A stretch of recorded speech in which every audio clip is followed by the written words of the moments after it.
Umabot na po sa 37 patay sa pananalasa ng bagyong Hiner ayon po sa National Disaster Risk Reduction and Management Council o NDRRMC.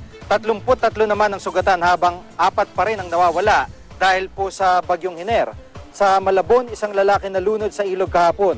Kwento ng ina ng biktima, hindi niya pinayagan ng anak na nang magpaalam itong maliligo sa ilog. Kaya laking gulat niya nang ibalita ang pagkamatay ng anak.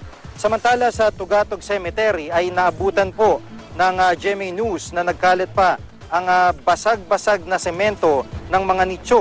Alas 9 raw ng umaga nang biglang gumuha ang dalawang magkapatong na nicho. Kwento ng tagapamahala rito, bumigay ang nicho sa kasagsagan ng malakas na buhos ng ulan at pagbayo ng hangin.